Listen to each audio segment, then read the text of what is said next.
ये है कपूर निवास, एक परिवार जिसमें माया की अभी अभी शादी हुई है और उसकी फर्स्ट रसोई की रस्म है। पाँव छूने की औपचारिकता बाद में करना बहू। पहले ये बताओ कि आज तुम्हारी पहली रसोई की रस्म है तो कुछ रीति रिवाज और खाना बनाना आता भी है या फिर बड़े बड़े शहरों के कॉलेजों में जाकर मोटी मोटी डिग्रियां ही बटोरी हैं? माँ जी, आपको भी सादर प्रणाम। डिग्रियों ने मेरा दिमाग संवारा है और मेरी माँ ने नुस्खों ने मेरे हाथों को। आप बस हुक्म कीजिए कि आज सुबह कपूर निवास के शगुन में क्या बनाना है। हमारे कपूर निवास की पिछले 50 सालों की परंपरा है बहू। पहली रसोई में यहाँ सिर्फ और सिर्फ पारंपरिक मूंग दाल का शाही हलवा बनता है।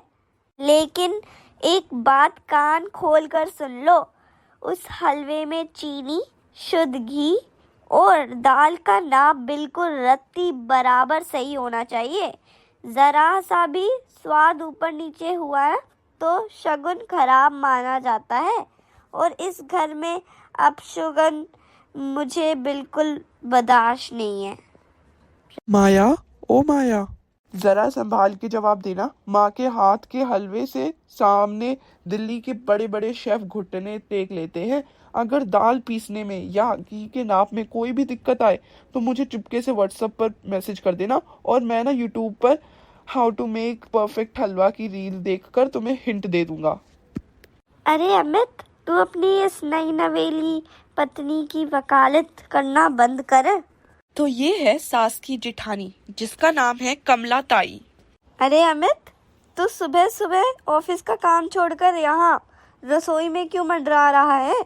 सुमित्रा, देख रही हो अपने लाडले के लक्षण? अभी से जोरों का गुलाम बनने की ट्रेनिंग ले रहा है। जरा देखने दो हमें भी कि ये शहर की मैम साहब हमारे खानदान का पारंपरिक संवाद संभाल पाती हैं क्या, या पहले ही दिन पूरा हलवा जलाकर राख कर देती हैं? ताई जी, अमित सिर्फ मेरी फिक्र कर रहा है, वकालत नहीं। आपकी ये परंपरा सिर माथे पर। आप सब मुझे बस ठीक आधे घंटे का समय दीजिए। कपूर निवास का सबसे बेहतरीन हलवा सीधे आपकी प्लेट में होगा। आप लोग डाइनिंग टेबल पे बैठिए। बड़ी बड़ी बातें कर रही है, देखती हूँ आधे घंटे में बिना चीनी के हलवा कैसे बनाती है। चीनी का डब्बा तो मैंने सुबह ही सबसे ऊपर वाली अलमारी में बंद करके रख दिया था, उसकी चाबी अपने पल्लू में बांध ली है। जब बिना चीनी का फीका हलवा टेबल पे आएगा तो इसका सारा घमंड एक झटके में टूट जाएगा। हाँ। अरे वाह भाई वाह, खुशबू तो ऐसी आ रही है कि सीधा रूह खुश हो जाए।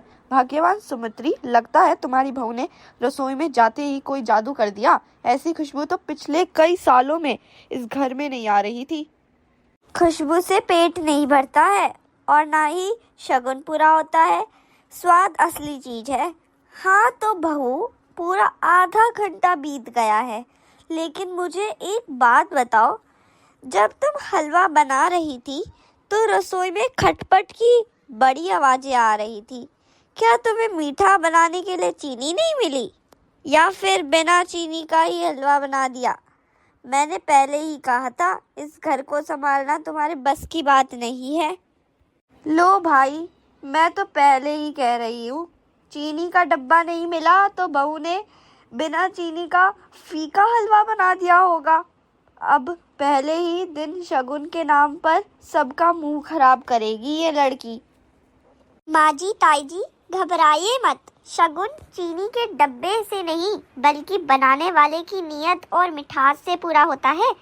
मुझे रसोई में चीनी का डब्बा नहीं मिला तो मैंने घबराने या रोने के बजाय घर के स्टोर रूम में रखे पारंपरिक देसी गुड़ और ऑर्गेनिक खांड का इस्तेमाल कर लिया।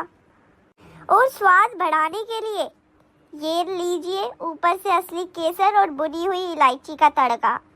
माँ जी, पहला चम्मच आप चखिए। सुमित्री जी के खाने से पहले ही ससुर जी ने एक बड़ा चम्मच मुंह में डालते हुए कहा, अरे अद्भुत, लाजवाब सुमित्री, सच कहता हूँ तुमने 3 सालों में ऐसा हलवा कभी नहीं खाया होगा। गुड़ और केसर का ये मेल तो एकदम अमृत जैसा है। अमित, तेरी पत्नी ने तो कमाल कर दिया यार। थैंक गॉड, पापा ने पास कर दिया। माँ, आप अभी चख लो, वरना हलवा ठंडा हो जाएगा।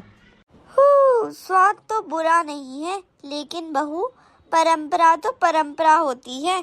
हमारे घर में हमेशा सफेद चीनी का हलवा बनता है, तुमने गुड़ डालकर परंपरा बदल दी। सुमित्रा जी संदूक से चमड़े की डायरी निकालती हैं और उसे देखकर रोने लगती हैं। तभी पीछे से माया की आवाज आती है।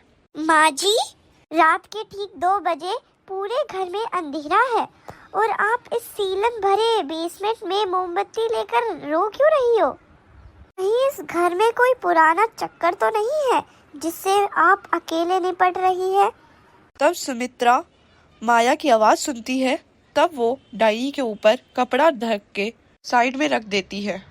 मर्यादा और संस्कार भूल गई हो क्या बहू? चोरी छुपे बिल्ली की तरह अपनी सास के पीछे घूमना इस घर की तरीके नहीं है। इतनी रात में तुम यहाँ क्या कर रही हो? मेरी जासूसी करने आई थी? माँ जी, इसे जासूसी नहीं, बहू की फिक्र कहिए। कड़प्पन का मुखट्टा तो आप दिन में पूरी दुनिया के सामने पहनती हो, पर इस बंद कमरे में इस पुरानी डायरी को देखकर आपके ये आंसू क्या कह रहे हैं? आखिर इसमें ऐसा क्या राज छुपा है? यह इस घर का वो सच है जिसे जानने का हक सिर्फ इस घर की उस बड़ी बहू को होता है जो इसके काबिल हो। तुम अभी कल घर में आई हो, तुम सिर्फ तीखे सवाल करना जानती हो माया। जिम्मेदारी निभाना तुम्हारे बस की बात नहीं। माँ जी, आप तो बिना मौके दिए ही मुझे रिजेक्ट कर रही हो। दीवार आप खुद खड़ी कर रही हो। अगर आपको लगता है कि मैं सिर्फ बातें बनाना जानती हूँ, तो मुझे अपनी काबिलियत साबित करने का एक मौका दीजिए। चलिए, आज रात हमारे बीच एक डील होती है। डील? तुम्हारी हिम्मत कैसे हुई मुझसे इस लहजे से बात करने की?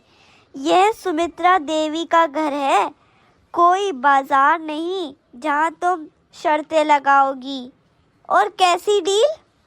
सिंपल डील है माँ जी। कल सुबह से लेकर अगले 3 दिनों तक इस घर की ये सारी चांदी की चाबियाँ और सारे फैसले आप मुझ पे सौंप दीजिए। अगर इन 3 दिनों में मैंने घर का एक भी काम बिगाड़ा या आपकी मर्यादा पर आँच आने दी, तो मैं हार मान लूँगी और ज़िंदगी में कभी इस डायरी पर कोई सवाल नहीं उठाऊँगी।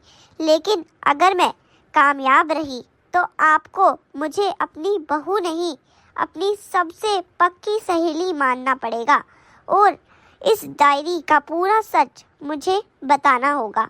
बोलिए, मंजूर है?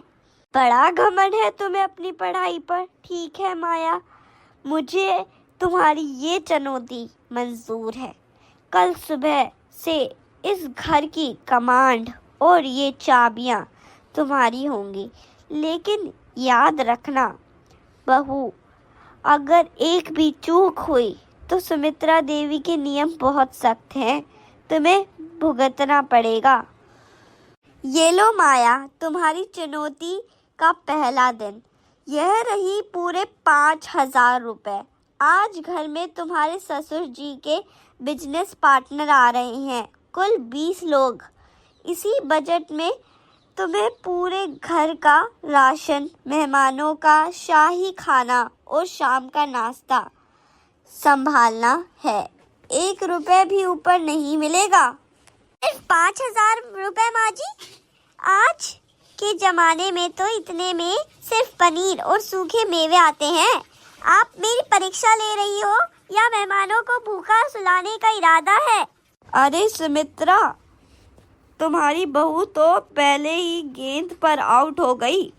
अभी तो सिर्फ पैसे दिए हैं और इसके चेहरे का रंग उड़ गया। शहर की लड़कियां सिर्फ मॉल में पैसे उड़ाना जानती हैं, बजट संभालना नहीं।